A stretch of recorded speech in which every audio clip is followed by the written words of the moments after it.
up? Not much, not much. Actually, literally not much at all. I've just been kind of like hanging around making like social media stuff today, and then I'm gonna go to my part-time bar job in like 2 hours. That's an absolute move. Hey, Oh nothing yeah, like being an artist. it's pretty luxury out here. So the part-time job is bartender then, or what do you do? Yes, yeah. It's like That's technically it's like not an alcoholic bar, but yes, I'm a bartender. that's cool. It's like so what's a non-alcoholic bar in the city? It's like a kava bar. So A it's like kava bar? alcohol alternative things. It's like kava, Okay. not like the Mediterranean like food Hey, place. I support. I mean, I don't drink myself, so it's a vibe. How are you? What have you been up to today? I'm good. I mean, I've listened to your music today, which has been a great time. And then I have some other work, and I'm a producer, so I was working on a new mix. So that Amazing. was yeah. Well, thanks for joining us. Yeah. Welcome to the live people who are joining. They're coming from Zoe's account or us at Busker or my account or yeah, this is an interview I've been really looking forward to ever since you were put on my radar by the other guys at Busker. And this is my favorite part of this job for me is getting to talk with artists and I don't know. A lot of people they listen to art and or music and they would love to get a chance to ask artists the behind the scenes questions and I get that chance. So, Well, I'm a yeah, super open thanks for, book, so ask anything. I will tell it all. you're gonna regret saying that. No, it's okay. Um, I'm just like that. It's whatever. no, definitely. So you live in New York, in the Yeah, city? yeah, yeah. Where in the city? Always like yeah. So I live in like Lower Manhattan area, and I like Nice. it's kind of funny because I used to go to NYU, and this is now like the closest I've actually been to NYU, even when now that I'm actually gone from NYU, so it's just kind of ironic. But yeah, no, like Lower Manhattan's always like just such a fun place to be. It's like so close to like literally everything, so that's really nice.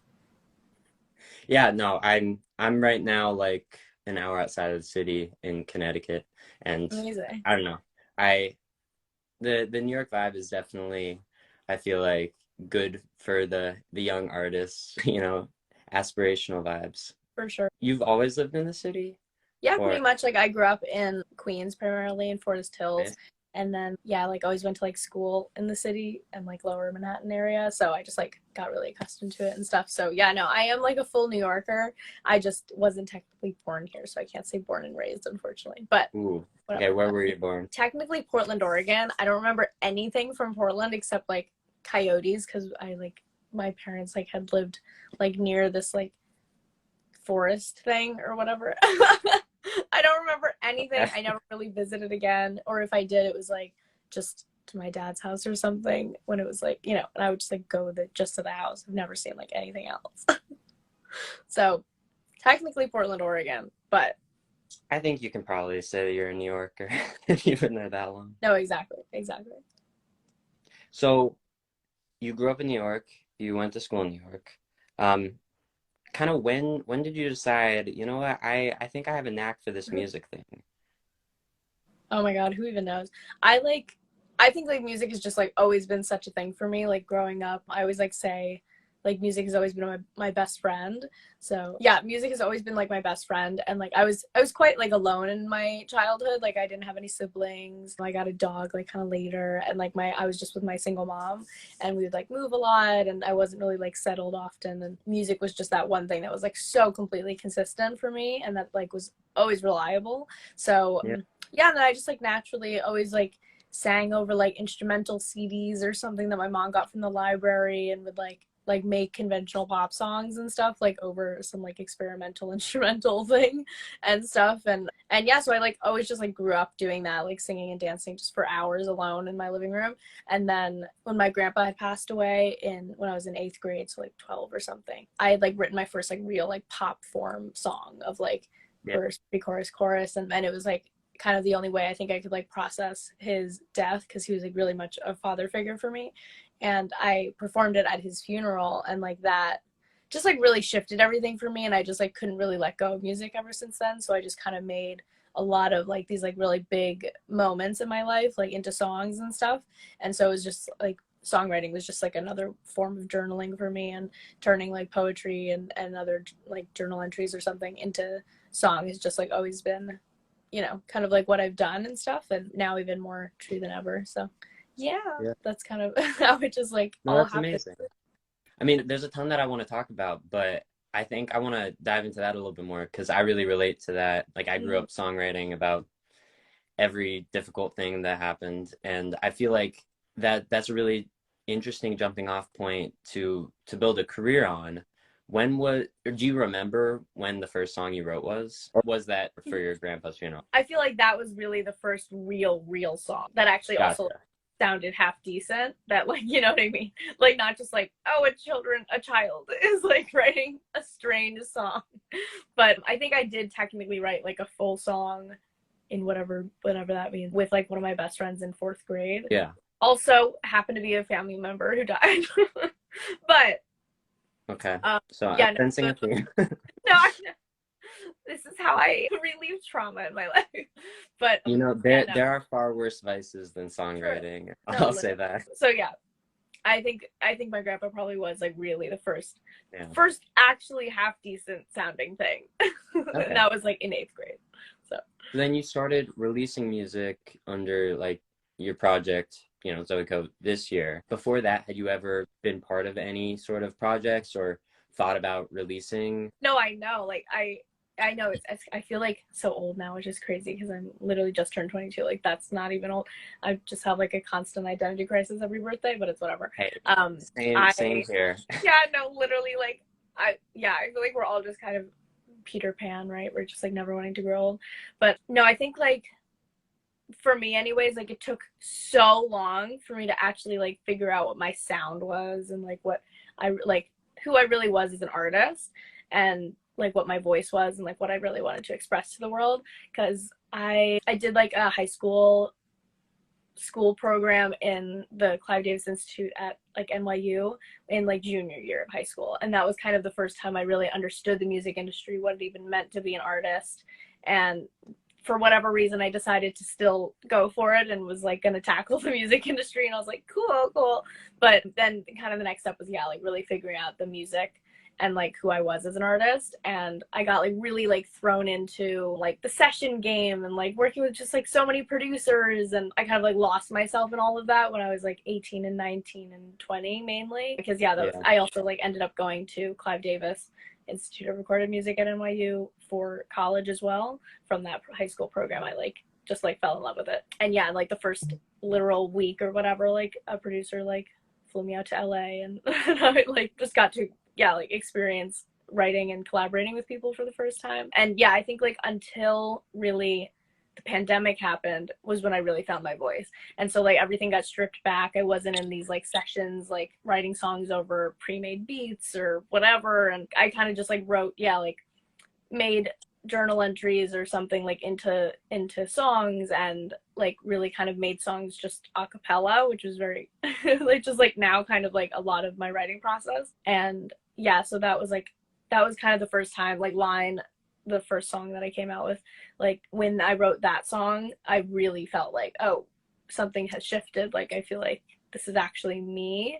And then it kind of just like took off from there, and I just like made a whole bunch of songs and brought it to like the producer that I connected with most throughout the years that I've been like running around and working with people and stuff. And that's kind of how, yeah, the first 3 singles kind of came. That's amazing. So before this, I was emailing a little bit with your manager or whoever was responding to my emails, and they mentioned, because we were talking about like what we wanted to talk about in here, to talk about like how the pandemic affected your sound and sonic identity. And I don't really know exactly what that means, but I'm fascinated to find out. So how did the pandemic affect your sound and sonic identity? Yeah, no, I mean, it kind of like what I was like saying before, of just like the transition of like being in like so many sessions, and then all of a sudden being in nothing and like having nothing going on. And my mom actually like moved us out to rural Pennsylvania, so instead of being in the big city or That'll do whatever, I it. was like living next to horses. And so I think like literally just completely forced me to like focus on my own internal monologue and whatever. And Yeah. So yeah, I think that that was a big thing. And then my songwriting process like completely switched to literally writing songs over just two chords, random two chords, and then like just completely a cappella. And so I would like literally send my producer and co-songwriter like really shitty a cappella voice memos. And he'd be like, I don't know why, but it's kind of good. And I was like, okay. You know, So yeah. I talk about this with my like co-writer a lot, is because he always writes just on acoustic guitar, and then will Mm-hmm. send me stuff, and then I'll turn it into like full songs. Yeah. It's much more when you're first writing, especially like the OG demo, about getting the vibe and the kind of setting course of the tone. So I actually think it's probably to your benefit that you can make something a cappella that kind of captures that before you even start the process, because it's got to be really good. You're not hiding behind anything if No, you're, I know there's nothing there. And that's like, but that yeah, I means that still like, it's got to be good from the yeah. start. Well, I know everyone like says like, oh, like a song has to be like good acoustic. And I'm like, okay, but what Yeah. about a cappella? Completely acoustic. Hey, I was an acapella nerd in college. I get Oh the my God, vibe. really Yeah. love it. Okay, moving on a little bit. New York versus LA. Is that like LA music scene versus New York City music scene? And did you ever live in LA? No, I know. Yeah, no. So like just my life like in the last few months I've just been like really going back and forth, and now I'm going back to LA in January. So like that's just like a new experience for me. And like Yeah. no, it's like actually quite intense anyways, like of like the difference between the two, yeah, like scenes. Like I don't know, like I was so like New York is like, the place to be. Like you cannot possibly like need to go to LA or anything. And now, I'd be booking my flights every month now to go back and begging my boss to not fire me to taking like 2 weeks off. Yeah, no, it's just kind of like interesting how much different it is. Like Yeah. I didn't realize like the New York music scene was so tiny. But no, I refuse to move for right now anyways. Like everyone in LA is like, come to LA, and I'm like, I will not join this right now. I'm gonna still be the New York girl who sometimes goes to LA. No, I very much relate to that. But I also feel like anytime, like especially in music, anytime you go to a new city, like Mm-hmm. especially LA, anyone that lives there is gonna say you gotta move here, you gotta be here. No, I So know. at this point, you just gotta accept that. I know. I But know. also, like New York does have it's like the New York music scene is smaller, but it does have a lot going on. There's a lot of places to perform. The live music scene's great. It's so I've heard that you are performing at the Bowery Ballroom. You did perform there. yeah. Yeah, that was like it was crazy. Like I did some like BuzzFeed quiz or something, and it was like right in your like most like memorable or like one of the most special moments of your life or whatever. And I it like shifted to the night I like performed at the Bowery Ballroom. I was like, whoa, crazy that it like took the cake in my life or whatever. And Yeah. yeah, I like used to like genuinely hate performing. Like it was like I would have like panic attacks before and like anxiety shakes and like be like peeing an abnormal amount and like coughing. I don't even like I would like be literally breaking down physically. And now it's like I don't know, like it's completely different. And I think like the Bowery Ballroom show, I got to open for 660, and it was like so amazing for them to like even reach out. So I was like, yeah, I literally only had like two songs out and they didn't even listen to anything else. And I was like, wow, like thank you so much for having me. And the Bowery Ballroom is just like my absolute favorite venue in the city as well. So it was just like Yeah. a full dream come true moment for me. And like I got to perform with like an amazing band, and we like really rehearsed, and it was just like the first time I was like really present on stage, and I I feel like I actually experienced it, not just like a little ghost of me was on stage. And so now I'm just like addicted, and I just like really, really want to go on tour and do the whole open for another artist thing. But yeah, so that was like a really big like moment just for me, and like a huge bucket list moment. That is really amazing. I was at the Bowery Ballroom like less than a month ago to see a Mm, friend of mine, and that, well, first off, like as a venue, it's dope. But the yes, fact that you could, like, you even had the opportunity to play that so early in your career, like two, three songs out, I know. I I was think like, you're what is going on? 70K monthly listeners, which first of all, I, it's amazing. also for so early in your career, but it's also a testament to the quality of stuff that you're putting out and, you know, the fan base that you're cultivating. And so yeah, that's really impressive. And you should take Thank a lot you. of pride in that. Thank you. Yeah, no, it was really cool. And like I think like especially in this last LA trip, like I really like just got like I don't know, just like hit with like so much gratitude. Like I just like couldn't really understand or believe what was happening like in the moment, or like was meeting with certain people or getting to work with certain people. I was like, wow, like I can't believe I'm here. And like I don't know, like time just slips by, you know. And like for me, I just like never really seem to remember where I started and I'm able to like really see any growth. I'm just like, oh my God, like I'm still not doing enough constantly. Yeah. So that was pretty cool. And like that was again, yeah, like a big moment for me, like on the Bowery stage. Yeah. It is impressive. I also think like it is important as your career progresses because it doesn't sound like you're stopping anytime soon, and you certainly have the talent and the it seems the work ethic to go all the way. To kind of like check in and take stock of really how far you've come and how impressive what you're doing really is. So yeah, definitely impressive. I want to talk a little bit more specific about your style, your process, your releases. So first of all, who do you attribute your style to in terms of like artist inspirations? Like, I have some personal guesses based on listening to your music, but Yeah. I feel like you do incorporate a few different genres, and I mean, it is a really cool sound and really good vibe. So, kind of, what do you listen to that you feel like inspires you? Yeah. I mean, like, it's always hard because I never like say like I don't know, like older bands. Like I'm always referencing like newer ones, which I feel is like lame.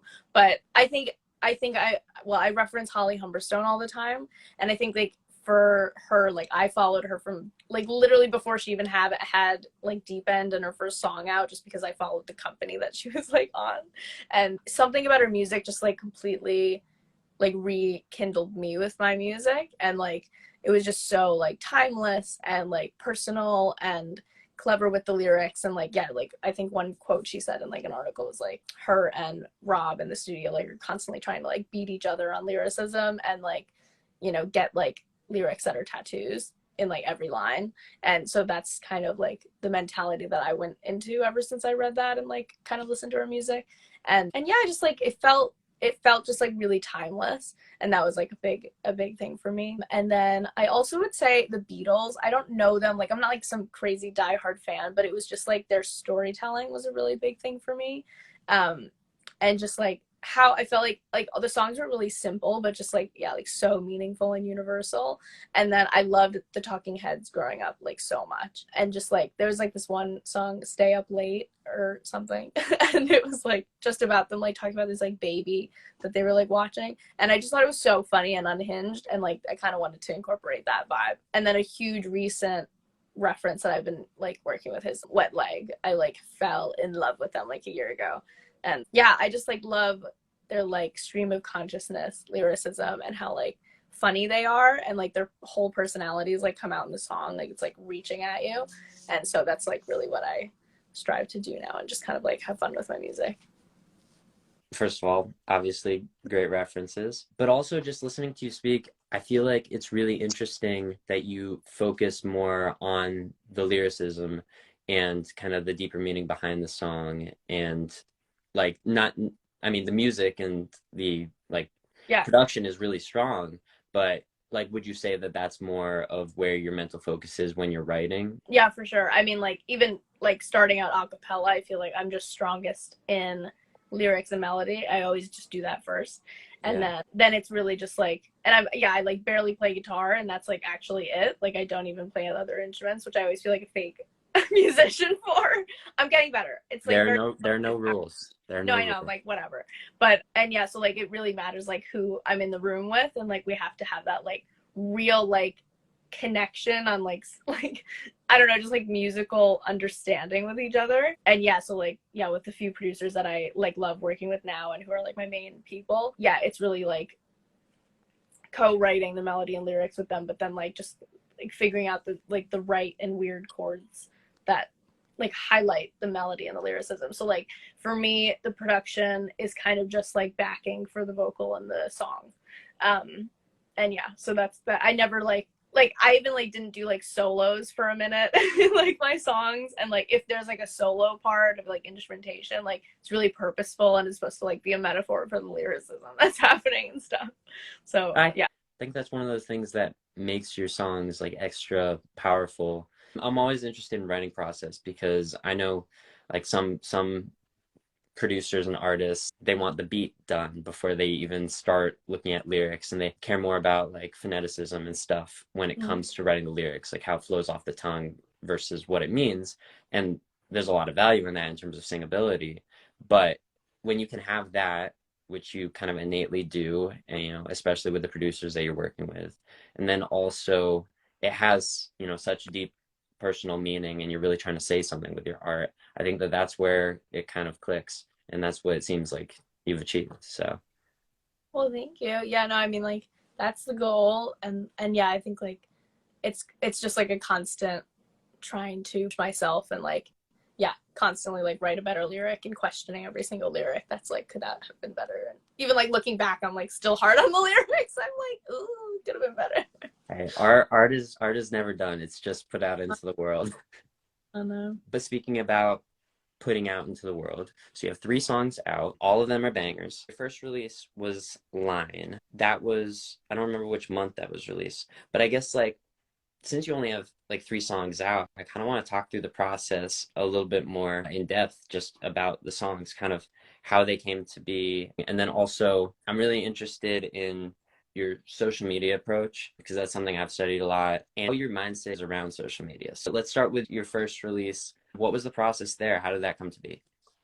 Yeah, I mean, Line was honestly what will be like a thorough line through all of that, even like the social media stuff, is like what really feels like the most me and natural and kind of like unplanned. Like I have always been like a very like type A person in general, of like just planning every single like word that I would ever do and every step that I would take in the future, you know. Yeah. And I don't know, kind of like I just kind of like threw that to the wind for some reason. And I like never planned to. I thought like every release was going to be planned perfectly and whatever. But it like completely just wasn't that way. Line, I like it came out in May. I made it probably like 4 months before that. And that was like the most recent song I had made. And it just like felt like me. And I was like, I'm so tired of not releasing music at this point. I'm just releasing it. Like, no questions asked. I didn't have anyone. I just randomly chose Lander as my distribution service because it didn't cost anything. I didn't have any marketing, anything. I didn't have a manager. Like, I had gotten a lot of advice and I had mentors, but other than that, it was just me. And so I was just like done waiting, and I just like wanted to start the process and start the ball rolling. So that was it. I So what just you're saying is you started your career in May and now it's December and you have yeah, 3 songs and yeah, 70K monthly listeners yeah, and which have is played the Bowery Ballroom. yeah, it's literally crazy. I might write a journal entry about it and get sappy because it's crazy. I don't That understand. this sounds like it's been a little bit of your year. No, but hopefully 23 is gonna be even cooler. 22 though is good. Like 2 is my favorite number, so like if it wasn't a good year, that would be really tragic. Do you know what I Mm. mean? 25 Yeah, is my favorite number, so I'm looking forward to 2025. I'm also excited for 25 for you. I think it'll be sick. Okay, back to Line. Yeah, no, so Line just came out, which was crazy. And then I had reached out to my manager, Ava, who I met through the Clive High School program. So I've known her for like 5 years. And I reached back out, and she was like, she was always just like brilliant to me and like always wanted to reconnect. And I was like, oh my God, I need a manager now. Like, you know, like the song's doing kind of well and I like don't know what to do with my life. And yeah, so she just like immediately got on board and helped out and brought Harry, my other co-manager, on, and yeah, it's been amazing working with them. And then yeah, and then randomly it started like Line just started getting playlisted. I had done like a pitch and I like worked on the editorial pitch for Spotify for like literally 7 hours, and like turned in an assignment at Clive like way late because of it. But it worked and it got on to like Fresh Finds and Young and Free and like yeah, like 5 playlists, and I was like literally sobbing on the ground.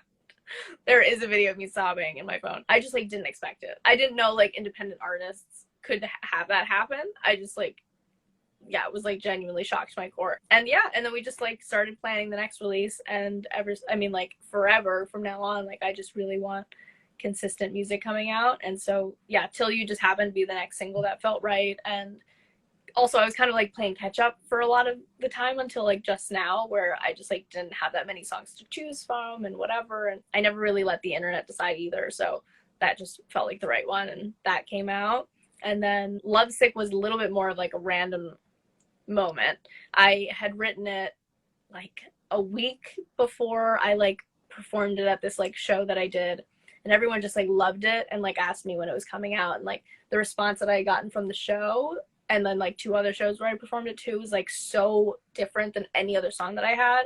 I was like, maybe I should go for it, even though it was like stylistically kind of a risk to me and like a new vibe. Incredibly like stream of consciousness and unhinged, and like I wrote most of it like on this like walk home at 2 a.m. on my phone with a voice memo, and I was just like, fuck it. Like I just kind of was like, I don't know. And I started teasing it on TikTok and it did kind of well. And I was like, okay, I guess it's the next single. So that was that. That was like genuinely it. And like that was like the quickest turnaround time I'd ever had. And I didn't expect, you know, like a song I'd made a month before to be like the next single. And then, yeah, and that one has literally, I feel like I owe like everything to that song.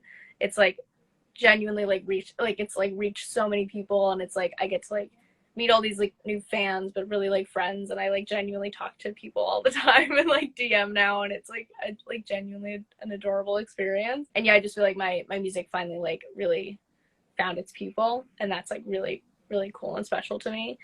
And yeah, and then like now Get Out, my next single's coming out on December 15th, and that one too, like I literally wrote, I mean now it's been like a month and 2 weeks ago, but yeah, I think 2 days after it got written, like the first demo of it after like the 4-hour session, we were like, I think that's the next song. And so we're just kind of like, yeah, saying fuck it a lot and just like going with what feels right. And that's kind of how the music is happening right now.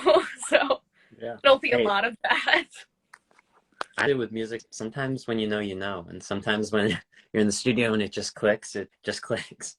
That is a magical moment, though, and I'm very glad that you guys have gotten to experience that. You know, it's cool. So your new song is coming Yeah. out in like literally a week. No, literally, which is actually crazy. I didn't even realize it was really December until like yesterday. So, yes. That's exciting as shit. We actually on this little camera right here, my HD camcorder, my manager and I went into Washington Square Park and like did the music video. I was like trying to save money on this music video, so we did it on the little camcorder. And I was like, Ava, can you please like record this music video? I didn't even tell her like what was gonna happen. I just told her I was gonna be riding on a skateboard and someone's gonna be dragging me, and she was like, okay. And so yeah, we like did that yesterday, and it was actually so easy and fun, and it's gonna be the funniest little fucking music video because I'm just like literally getting dragged by a rope that's attached to the skateboard that I'm sitting on, because like in the pre-chorus the lyric is like, are you getting off to stringing me like that? So it's literally just me getting strung along the whole time in like Washington Square Park, the most public spot that you never want to be in New York. And there's just so many people.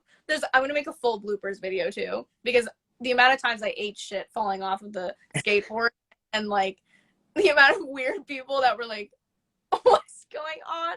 I hit things like accidentally. The skateboard would like go into things, and I'd be like in the middle of the take.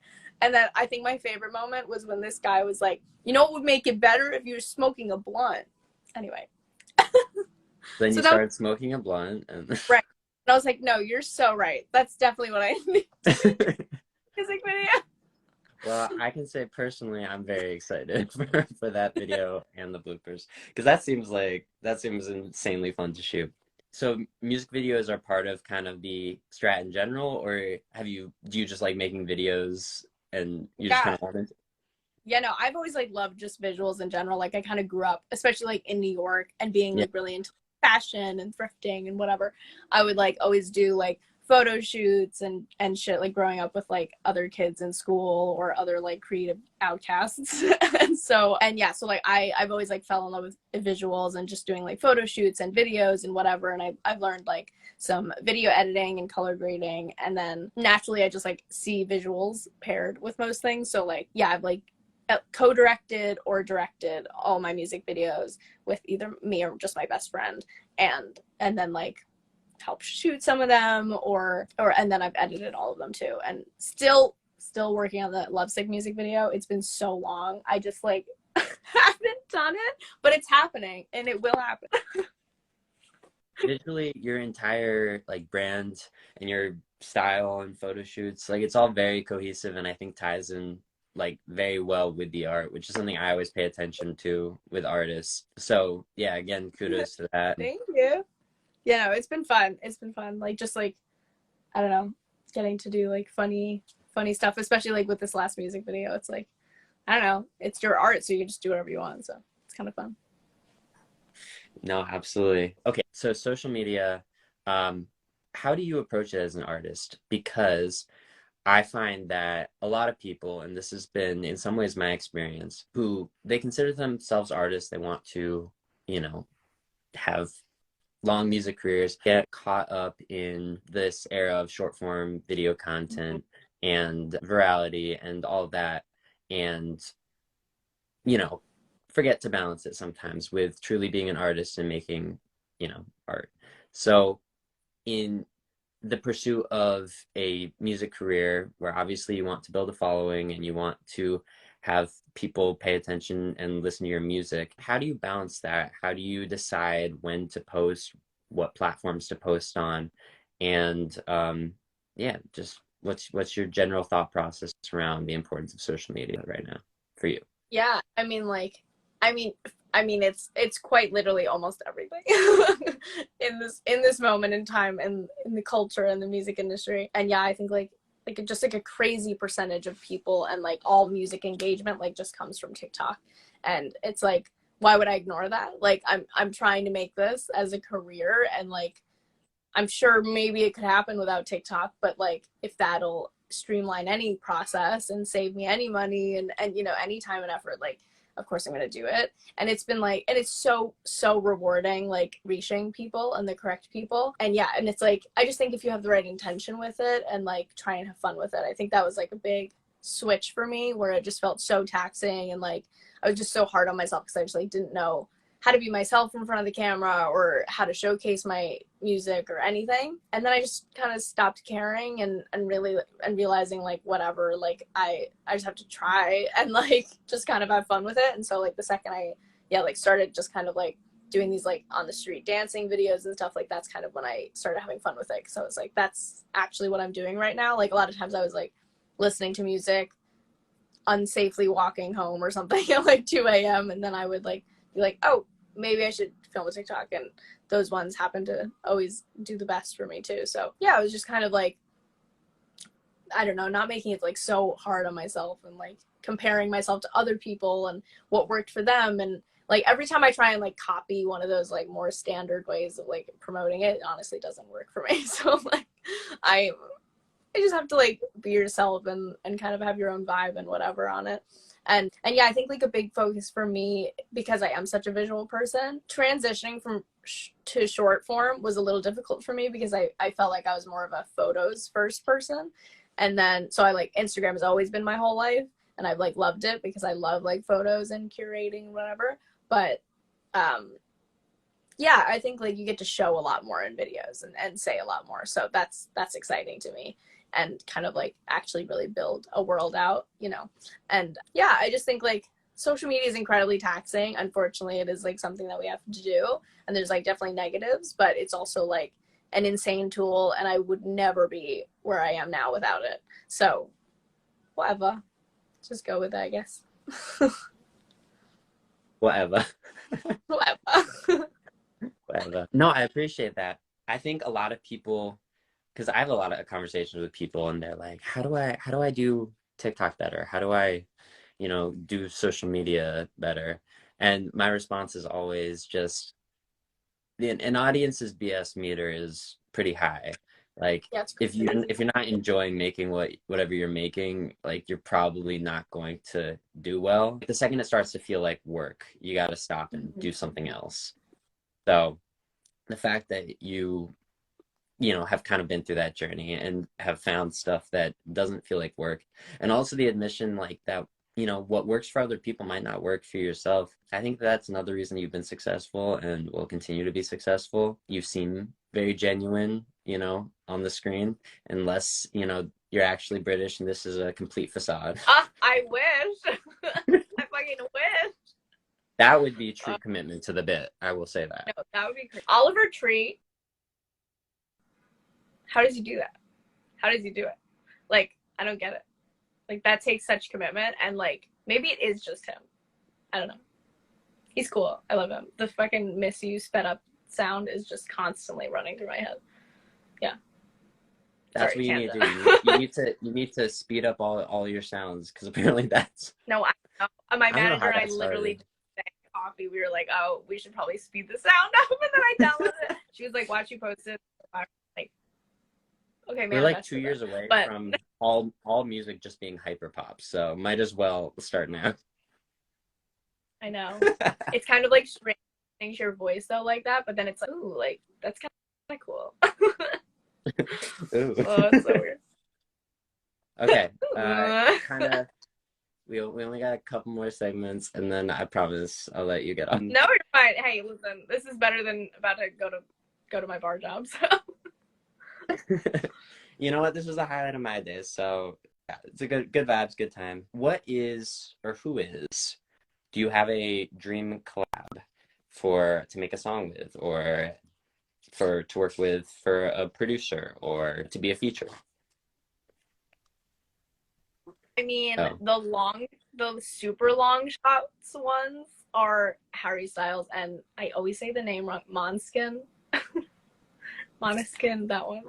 Maneskin, something I'm in like love that. with all of them. First off, I Their think voice every is time wild. I hear them, I think, yeah, like I think it's pronounced Måneskin because they say, "Hey, we're Måneskin." Anyway, okay, I'm gonna stop. But anyway, first off, I'm in love with them. Don't stop. Second off, I love all their music. Don't stop being young. And yeah, I just like love them. I love that they're just like literally just grinding on stage. I just like want to feel that confidence in my life. And then yeah, I just like love the music. I just like want to make like a little rock song with them. And then I don't know, the other one is like I don't know, like maybe Miley Cyrus. I just like I don't know. I love her. And then yeah, no, Harry Styles. I think we can make a beautiful duet, a beautiful one. It'd be iconic. I love how big you think. I love it's amazing. That's it. That's all I. No, No, that's I the mean way to like do there's it. like so many other ones, but those are like the biggest that I'm hoping for. Well, if you're not dreaming big, you're not trying. How about tours? Is there like a place that you really want to play, or a venue, or a city? You want to go international? Uh, What's the dream? who knows? I mean, in general, I just like I think the ability that a tour will like allow you to just like travel the world is crazy. So I think like doing an actual world tour would be like genuinely mind blowing to me. And I don't know if it's gonna happen, but that would be cool, and I would love to do that. Um, I don't know. I don't even have like a specific person that I really even like just want to go on tour with or anything. I just like want to go on tour. Like I'll take anything. Like literally anything. I'll be there. I just like I think I would like thrive. I mean, I might die a little bit, but like I might thrive also in tour life because like it's kind of how I live anyways. Like constantly chaotic, constantly like eating on the go, not really sleeping the proper amount, and it seems to like make me better. Maybe not for the long run, but like You know, the music. it might not be healthy So, physically, but it's healthy spiritually, and you're an artist, so right. that's what Exactly. matters. Okay. Now, Exactly. So okay, yeah, just tour. okay.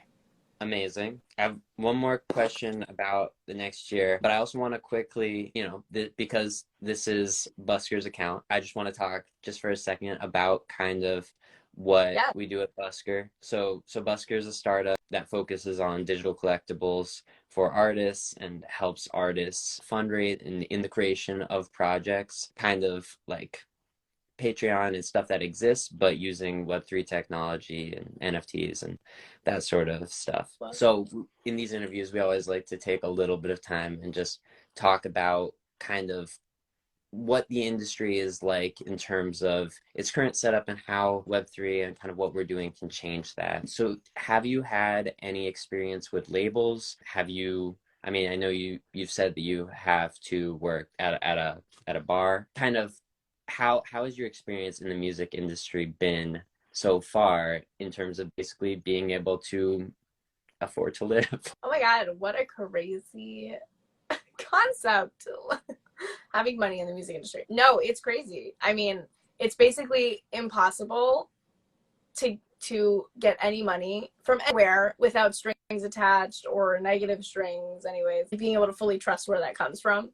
And yeah, so like I've like chosen to stay independent this whole time and will continue to be independent for a little bit until it really makes sense and until like I'm not giving literally everything away for like not that much. Yeah, so like technically, yeah, I've been independent and I've been like loving getting to know everyone in the industry and like meeting everyone. I think like that's important. And like for me, when I do eventually sign to a label and publishing and whatever in the future, the biggest thing for me is the people and like really finding my people. So it's like most of these companies can do all the same things, and like they have probably the same connections and whatever. And so it's really just, yeah, like I just care about the people. And then I don't know, Web3, wait, recircle. No, definitely. Yeah, I mean, so the basic premise of Busker and what we're doing is using existing Web3 technology and blockchains and crypto and all that in service of allowing artists to fundraise by selling, collectibles to their fans in exchange for supporting an artist's career and growing with an artist. Yeah. Are there any artists that either you wish you had found earlier or that you did find early and you were kind of an OG for? I mean, all of them. I definitely wet leg, I would say. Like, I can't imagine me not being a diehard fan for literally the rest of my life. Same with like Holly. Yeah. I mean, just like most of the artists that I actually like listen to like more than like 3 songs, I'd say, sure. I'm so down. And I think like even just like yeah, like the whole conversation of like money and stuff, like the only power I have is to keep things in my own power, right? And so like yeah, just like opportunities like that and different tools in which to like continue like getting money and being able to like stay independent and like fund and reinvest into the music, like that's just like crucial. So yeah, for sure, any way that supports that concept is very important. Well, Yeah. we talk a lot about record deals and labels within the industry, and I think a lot of casual fans or people outside of the industry don't really understand that even good label deals are generally advances that the label expect to be paid back. And, if the song doesn't perform well, then you're stuck with basically like student debt, And so in making this startup, they were like, there's got to be a better way than forcing these young artists to sign really shitty deals. Props for staying independent and kind of building from the ground up. I think that there's a lot more leverage in that, hopefully a major label does see how great your music is one day and want to pick you up. But until then, it does sound like there are a lot of advantages to what you've been able to do staying independent. And, I have one more question, and that is what the next, you have a single next week, but what does 2023 look like for Zoe Ko? Yeah, I mean, just like literally so much more music. Like I'm like so genuinely like excited and proud of like the stuff that I've been making recently and cannot wait to share it. And I can't wait to like even do the little like teasing of the different demos and like seeing what people really respond to the most. And I'm just excited to like, I feel like, yeah, like this was just like just the beginning, like tip of the iceberg for me. And I just like, now I kind of like have my footing a little bit and understand what it all means and how to like actually finish a song and like get it out in time and all of that. So now I'm just like ready to like roll them out. And I hope to have, another single every now and then, or coming out every like 6 to 8 weeks for sure. So yeah, that's kind of it. Hopefully going on tour with someone and like lots more music videos and hopefully some features and collabs and, all the good stuff. Well, good luck with all of that. It's been amazing talking to you. Thanks again for joining us. Thank you to the viewers for sticking with us this hour. and joining. Oh my gosh, thank you so much, Ben. It's been lovely. Until next time. How long until you get out?